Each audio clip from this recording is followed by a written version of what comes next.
Hello student, today we will discuss electrophilic substitution reaction of amine. ठीक है, तो electrophilic substitution में हमें पता है क्या है, एक इनकमिंग इलेक्ट्रोफाइल आता है। ठीक है, ये इस पर यहाँ पर जो ग्रुप अटैच होता है उस वो डिसाइड करता है ये कहाँ जाएगा। इसको तीन रूम मिलता है, एक ऑर्थो मिलता है, एक मेटा मिलता है, एक पैरा मिलता है। ठीक है,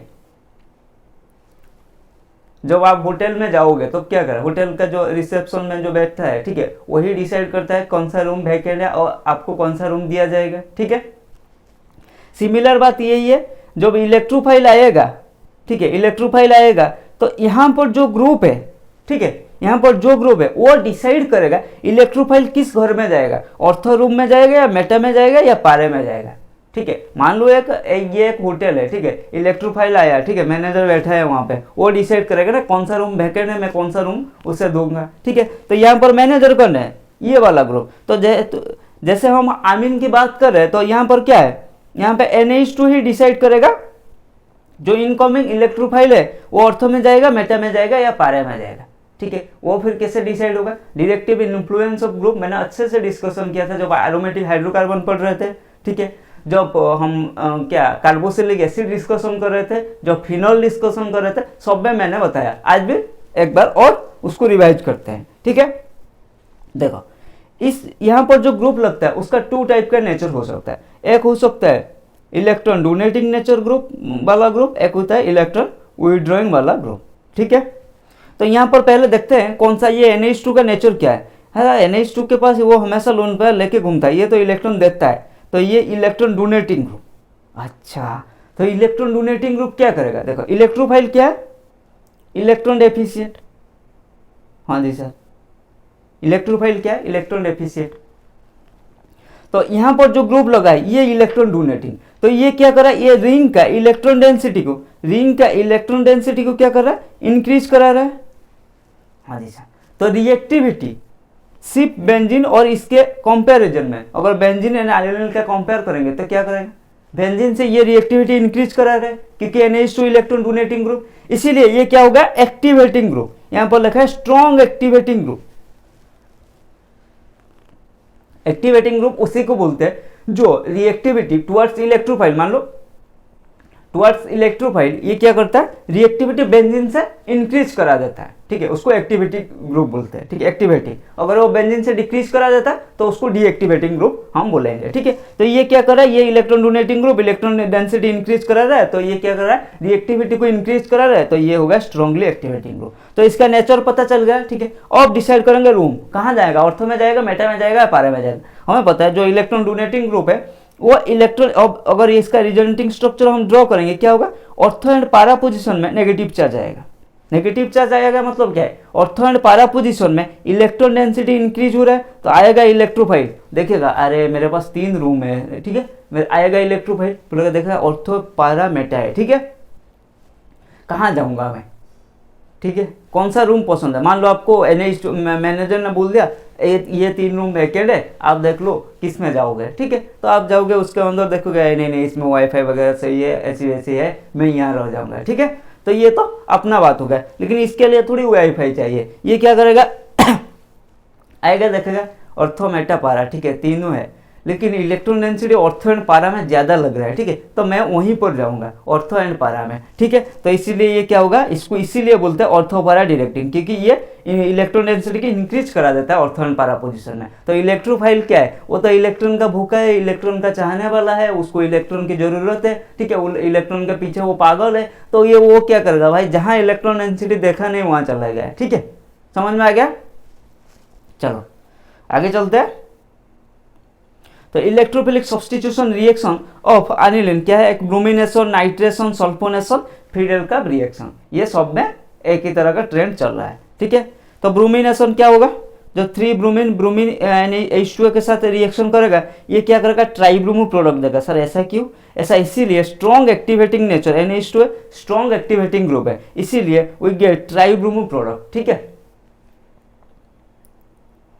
बट हमें ट्राइब्रोमो प्रोडक्ट नहीं चाहिए, हमें मोनोब्रोमो सब्स्टिट्यूटेड चाहिए। ठीक है, तो ये दीदी हमारा सोच रहे हैं। ठीक है, क्या करेंगे, how can we control the activating nature of NH2 to get mono substituted amine. ठीक है, ये दीदी सोच रहे रुको जरा दीदी आपको बता देते हैं क्या करना है। पहले हम क्या करेंगे, इसको थोड़ा प्रोटेक्ट कर लेते हैं, मतलब उसको हम एसिड एनहाइड्राइड एंड पिरिडीन के साथ रिएक्शन करा देते हैं। क्या होगा, ये अमाइड ग्रुप हो गया, ठीक है। अब उसका इस कंपैरिजन में इसका क्या होगा, इसका जो एक्टिवेटिंग नेचर है, एक्टिवेटिंग पावर है, वो डिक्रीज हो जाएगा, ठीक है, एन फिनाइल इथेनामाइड, ठीक है।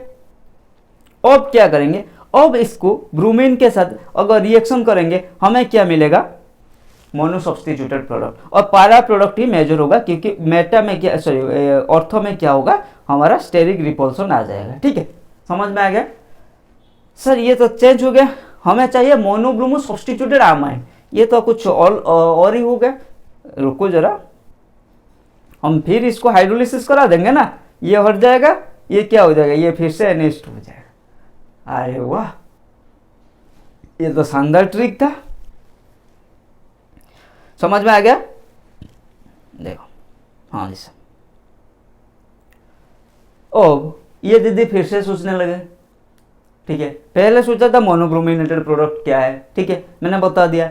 फिर दीदी को डाउट आ गया, क्या आ गया, why does acylation leads to mono substituted product. ये दीदी फिर से सोचने लगे, अरे ऐसा क्यों हो गया, ठीक है, ये भी बताइए।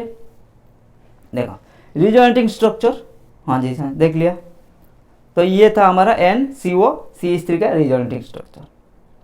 The lone pair of nitrogen interacts with oxygen atom due to resonance. Resonance में क्या हुआ, पहले NH2 में रेजोनेंस नाइट्रोजन का लोन पेयर के साथ इंटरैक्ट करने के लिए कोई नहीं था, तो ये हमारा डायरेक्टली बेंजीन रिंग के साथ ही इंटरैक्ट कर रहा था। लेकिन जैसे ही हमने ये वाला एसाइलेशन किया, वो रेजोनेंस में इन्वॉल्व हो गया, जो नाइट्रोजन का लोन पेयर था ना, वो रेजोनेंस में इन्वॉल्व हो गया, hence it's less available for donation to the benzene ring. तो पहले वो उसके पास वो कुछ भी काम में क्या था, इंटरैक्ट नहीं कर रहा था, मतलब कुछ भी काम में क्या है, वो किसी के साथ भी इंटरैक्ट नहीं कर रहा था, उसका लोन पेयर फ्रीली अवेलेबल था, तो वो क्या बेंजीन रिंग के साथ ही रेजोनेंस किया और बेंजीन का इलेक्ट्रोनेसिटी इंक्रीज करा दिया, ठीक है। लेकिन जैसे ही हमने उसको एसाइलेशन किया तो NHCO आ गया, तो ये लोन पेयर रेजोनेंस में इन्वॉल्व हो गया, तो उतना अवेलेबल नहीं रहा जैसे आमीन में था।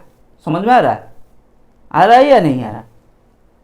पहले आप खाली बैठ रहे थे घर में, ठीक है, जब भी दोस्त कोई बुला रहा था आप भागे चले आए थे, ठीक है। लेकिन अब क्या होगा, जैसे जैसे एज बढ़ेगा, ठीक है, जिम्मेदारियां हिट करेगी तो आपके ऊपर भी प्रेशर आएगा, काम करना पड़ेगा, ठीक है। तो आपके अब काम में बिजी हो गए, ठीक है। अब दोस्त बुला रहे तो आपको, मतलब आप आना तो चाहते हो लेकिन नहीं आ पाते हो काम की वजह से, ठीक है। लेकिन कुछ दोस्त बुरा मान लेते हैं, नहीं कुछ दोस्त क्या बोलते हैं, अरे वो तो बड़ा आदमी हो गया, वो बुरा मान रहे हैं, ठीक है। ऐसे दोस्त से दूर रहना चाहिए, ठीक है, क्योंकि पहले काम है बाद में सब कुछ है। तो ये हो गया, तो ये बात वही है, पहले ये फ्री बैठा था तो ये ज़्यादा अवेलेबल था बेंजीन के लिए और बेंजीन का एक्टिवेटिंग पावर इंक्रीज करा था, ठीक है। लेकिन अब क्या हो गया, अब जिम्मेदारी आ गया, अब वो रेजोनेंस में इन्वॉल्व हो गया, इतना अवेलेबल नहीं है। इसीलिए पहले जो सिर्फ NH2 ग्रुप जितना एक्टिवेट कर रहा था बेंजीन रिंग को, जितना बेंजीन रिंग का रिएक्टिविटी को इंक्रीज करा रहा था, अब वो उतना नहीं कर पाएगा। So the activating effect of NHCO-CH3 is less as compare to NH2, ठीक है। समझ में आ गया। इसीलिए जब हम एसाइलेशन किया तो हमें मोनो सब्सटीट्यूटेड प्रोडक्ट ही मिला, ठीक है। देखते हैं नाइट्रेशन ऑफ अनिलीन, जब इसको concentrated HNO3 and concentrated H2SO4 के साथ रिएक्शन कराएंगे क्या होगा,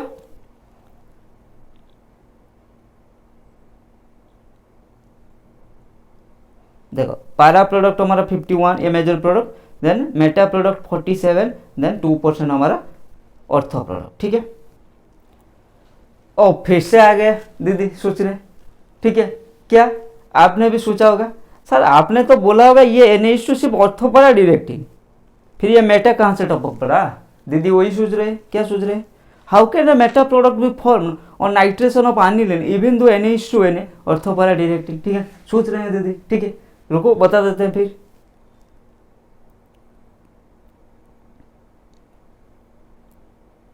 ये क्या हो गया NH3 का strongly deactivating and Meta directing. ये जो H+ के साथ रिएक्शन करेगा क्या होगा NH3+, अब ये क्या हो जाएगा, ये था हमारा एक्टिवेटिंग ग्रुप, क्योंकि इसके पास लोन पेयर था, ये बेंजीन रिंग को लोन पेयर दे रहा था, लेकिन जैसे ही वो प्रोटोनेटेड हो गया strongly deactivating group and Meta directing हो गया। ठीक है, तो इसीलिए कॉन्सेंट्रेटेड HNO3 एंड हमें H2SO4 यूज किया गया ना, तो इसीलिए ये क्या होगा, NO2 मेटा प्रोडक्ट भी फॉर्म हो रहा है। ठीक है, समझ में आ गया। Due to the conversion of NH2 to NH3 in the presence of an acidic medium, only minus I effect is exerted on benzene, hence we get the maximum yield para followed by meta and then ortho product। ठीक है, तो जब ये NH3 plus हो रहा है, अब इसमें सिर्फ माइनस आई इफेक्ट लग रहा है, इसलिए पारा मैक्सिमम हो रहा है, देन हमारा मेटा, देन ऑर्थो, इसमें अब रेजोनेंस नहीं है। ठीक है, तो इसी रीजन है क्योंकि हम एसिडिक मीडियम कॉन्सेंट्रेटेड H2SO4 भी यूज कर रहे हैं। ठीक है, तो यही रीजन है हमें क्या है, हमें ऑर्थोपारा मेटा मिल रहा है। ठीक है, यही तो ऑर्गेनिक का ब्यूटी भी है। ठीक है, एक चीज को ये मानता ही नहीं है कभी। ठीक है, अब बोलेगा नहीं नहीं तुम बोल रहे थे NH2 ऑर्थोपारा डायरेक्टिव, मैं नहीं मानता हूँ, मैं थोड़ा उसमें ट्विस्ट लाता हूँ। ठीक है, यही तो ऑर्गेनिक का मजा है, ट्विस्ट से भरा पड़ा है। ठीक है, हाउ टू ऑब्टेन पारा nitro aniline exclusively in its maximum yield, हमने देखा 51% ही पारा आ रहा है। ठीक है, 47 मेटा, 2% हमारा क्या आ रहा है, ऑर्थो। हमें लेकिन चाहिए मैक्सिमम प्रो यील्ड। ठीक है, मतलब पारा ज्यादा चाहिए, क्या करेंगे, फिर वही काम करेंगे, फिर प्रोटेक्ट कर देंगे, फिर उसको एसाइलेशन कर देंगे। ठीक है, अब ये क्या करेगा, अब तो हमें पारा प्रोडक्ट मेजर प्रोडक्ट दे के जाएगा, अब यह चांसेस नहीं है मेटा बनने का। ठीक है, तो इसीलिए इसको हम प्रोटेक्टिंग बोलते हैं, प्रोटेक्टिंग ग्रुप। ये आपका पोस्ट में तो नहीं है, आप अगर मास्टर करोगे तो पढ़ोगे प्रोटेक्टिंग ग्रुप। ठीक है, तो हमने इसको प्रोटेक्ट कर दिया, अब क्या हो जाएगा, अब हमें पारा प्रोडक्ट मिल जाएगा। ठीक है, और क्यों मिल रहा है इसका तो पहले ही सल्फोनेशन में मैंने डिस्कशन किया था। देन फिर अब प्रोटेक्शन को हटाने के लिए फिर इसको हाइड्रोलिसिस कर देंगे, हो गया हमारा।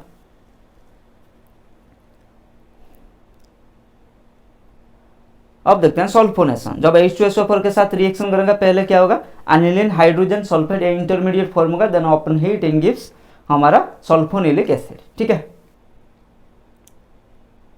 ज्यूइटर आयन के फॉर्म में ये एग्जिस्ट करता है। ज्यूइटर आयन क्या है, मतलब पॉजिटिव चार्ज और नेगेटिव चार्ज सेम ही कंपाउंड में रहेगा। देखो positive charge negative charge, it's called zwitterion. ठीक है, अगर ये यहाँ चला जाता है तो ये क्या हो जाएगा, NH3 प्लस, ये क्या हो जाएगा SO3 माइनस, तो it can exist as a zwitterion. ठीक है, सो आज के क्लास में इतना ही, मिलते हैं अगले क्लास में फ्रीडेल क्लास रिएक्शन के साथ। Keep learning, keep going.